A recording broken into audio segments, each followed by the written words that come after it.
Welcome back, Aggies, to Who's Hiring Aggies. I'm Professor Sterling Bone, Director of the Huntsman Pro Sales Program and professor here in the John M. Huntsman School of Business. And I'm honored to have one of our very own Aggie alum back with us in Thomas Anderson, who's here representing Vivun and is interested in sharing with you some of the awesome opportunities that are available as Vivun is a growing tech presence here in the U.S. and across the globe. So, Thomas, welcome. It's good to have you here. Thanks for having me. All right, Thomas, introduce our students to you. Tell us a little bit about your journey, how you ended up at Vivun, and kind of what about the role that you're in currently.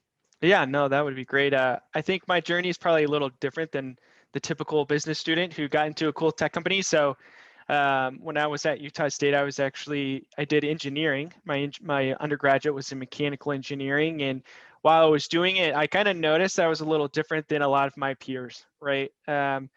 Maybe I just like to talk more or chat with people a little bit more, associate myself.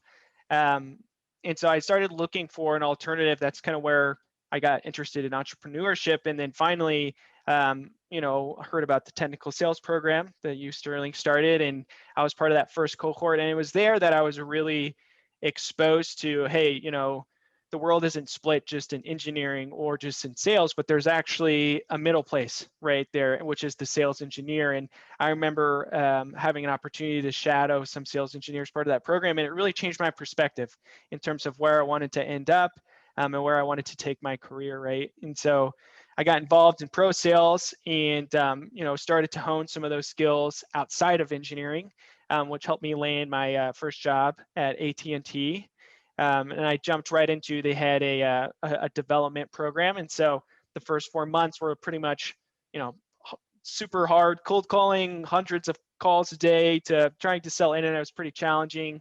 And then I moved to a BDR role where I was supporting their outside reps, supporting some of their bigger accounts there at AT&T. And one thing I would recommend to everyone is always make sure to have your LinkedIn updated, because that's how I actually ended up at Vivun.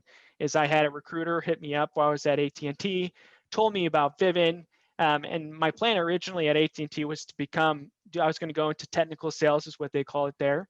But then I was introduced to Vivun, and they're like, hey, we're the first company to build a platform specifically for sales engineers or pre-sales. And I was like, okay, that's really compelling.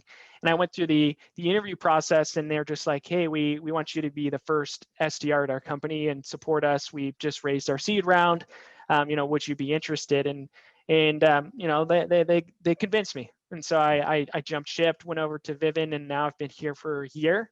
And if you want me to jump into a little bit of detail about Vivun, since then we've really hit quite a growth trajectory, right? So I've been here just for a year, and by month 6 of my SDR role, they're like, hey, we're doing so well, we're crushing all of our goals.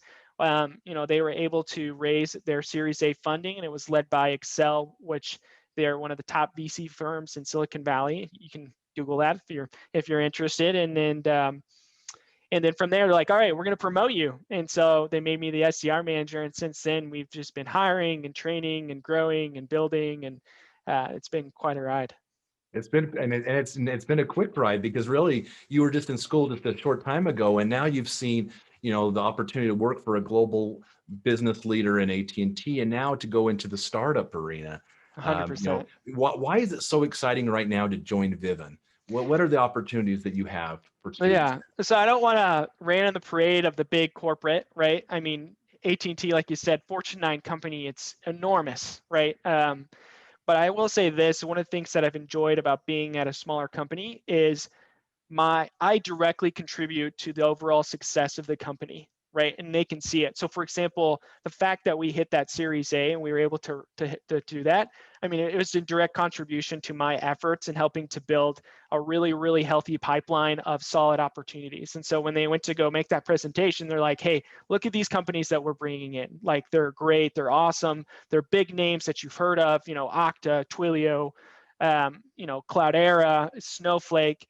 And so that's what got them excited. And so I've really enjoyed being able to see my effort, directly correlated to the success of the overall business, which I think is something, again, that's unique to a smaller company. And I think too, it makes you feel a little bit more important, right? Where at a big company, you're like, okay, yeah, I made this sale, but does it really matter to the overall, billions and billions of dollars that they're making. But I felt like I've really enjoyed that aspect of being at a smaller company. You're making a real impact, and we appreciate you representing our alum in this exciting new world of Vivun. For students that don't know pre-sales or don't really understand sales engineering, is this a role that you have to be an engineer to be in, or kind of what is this role, and kind of what is the unique kind of sauce that Vivun brings to the software world?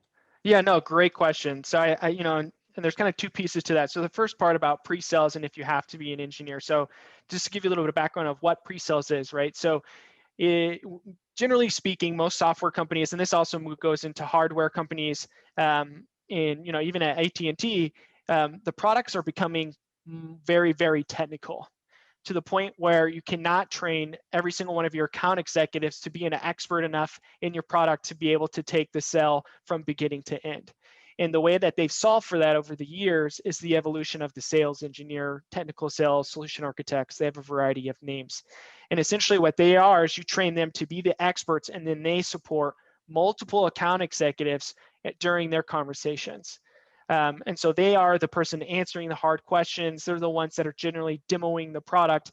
And I think in addition to that, they are the experts in understanding the value and how it can affect the customer, right? And so oftentimes, an AE may see, certain aspects of a business that it may be able to fit in, but then a SE will come in, and that's just an acronym for sales engineer. The SE will come in and they'll be able to take it to another level and really make sure that we're passing over real business value and impact throughout the selling process and throughout the product that you're selling. So that's a little bit of background there. And I would say if you were to go through the community, I think you'd find that there's a mix of people who have technical backgrounds and those who don't, right? So there's individuals who I've talked to a lot of people who came from, they started in actually a customer success, so more post-sales. And so they became very familiar with the product. They just started to become more technical, and then naturally they kind of moved into this SE role because they were supporting conversations of AEs. And so we've seen that progression. And then you do see as well that, people start as engineers and then they move over into the sales side because they have those selling capacities, as well as just, AEs who decide, hey, I want to get a little bit more deep into the product, and they jump into it as well, right? So it just depends on, your skills and where you're like to be. I will say one of the big differences between a sales engineering role and an AE role, an AE is really about customer relationship, negotiating the deal, and driving the deal, where the SE is the real person solutioning, right? And kind of, I guess, solving the customer's problem, which I felt tied really well into entrepreneurship and in engineering. And I think that's why it fit my personality so well. But yeah, so that's kind of their main role. So they're not necessarily prospecting or, necessarily negotiating the deal, but really solutioning, okay, how does this fit into your ecosystem? Are there specific integrations, APIs? How does this work with security? I mean, all those different questions, that's your sales engineer usually answering them. So tell us what roles you're hiring for at Vivun, and some of the key kind of characteristics that you would be looking for top candidates. Yeah, great question. So we're hiring across the org, and I'll say, we're doing so much hiring now, but I mean, obviously as the company grows, we're going to be hiring more and more and more. And so right now, what we have specifically on my team is where we have some sales development rep roles, right, that we're hiring for. And then I'm also going to be hiring for one intern now, possibly another intern in April, May. And essentially for those two specific roles, so an SDR, ideally we're looking for some previous experience. It's not necessarily a requirement, but it will help your case as we go through the interview process, whether that's experience in our tech stack, like Outreach or Salesforce, those type of things.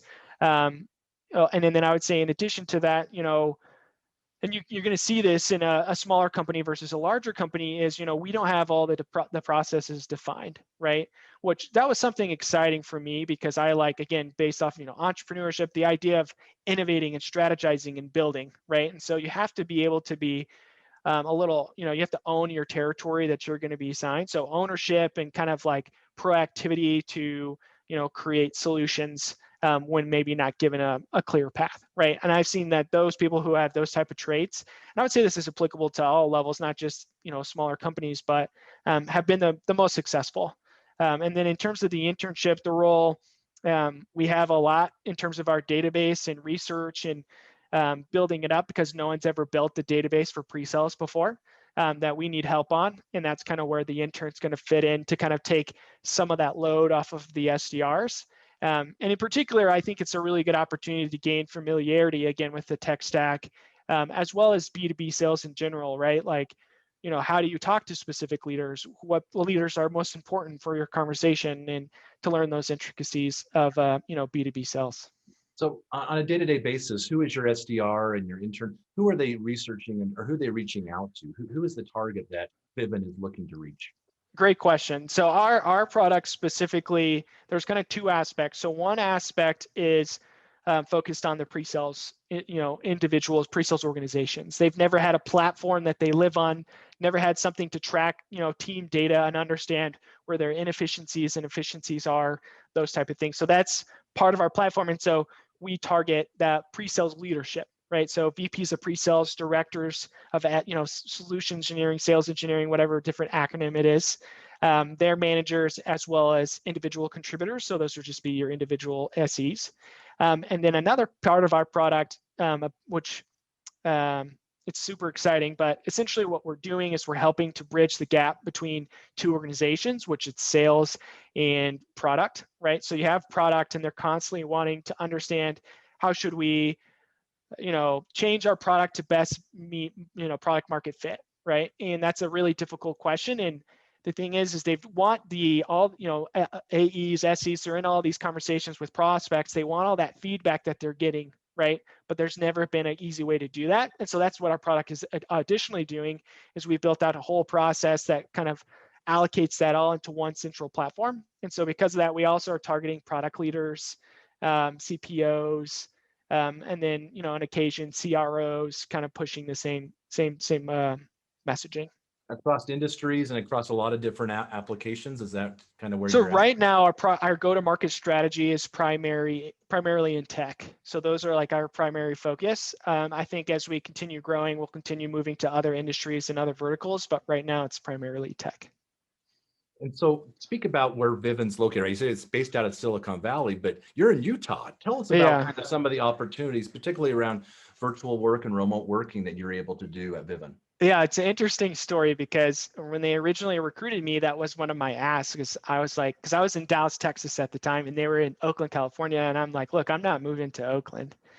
And they're like, well, we want you. And so they actually wrote into my contract remote work, right? Home office. And that's actually now become a company norm. So we have people all over the world, like a lot of our dev teams actually over, international. And then we have AEs both, in New York and Florida. I mean, our team's dispersed everywhere. So it is headquartered out of Oakland. We initially had a WeWork office, but that's been shut down because of COVID. So right now, everything is just remote. And from my understanding, the CEO, everyone's enjoyed it, and they're going to make that the norm for the company. And so that's one of the exciting parts of being a part of Vivun, is you're able to live wherever you want, right?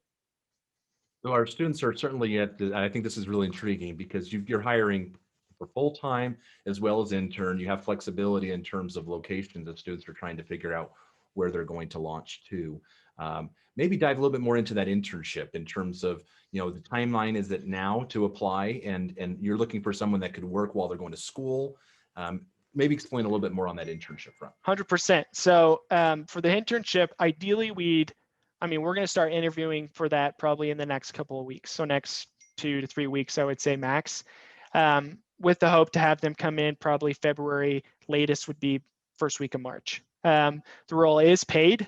And I think ideally we're looking for someone to work between 15 to 25 hours a week, in conjunction to going school. And I already have had a few people reach out to me. And I think one of the things too that I've already talked to with my manager about is, this first person that we bring on, this will be a really good opportunity too, if they're graduating, to be able to move directly into a real position right at the end of the internship. And so, because I know, again, the SDRs, we're hiring for a East rep right now.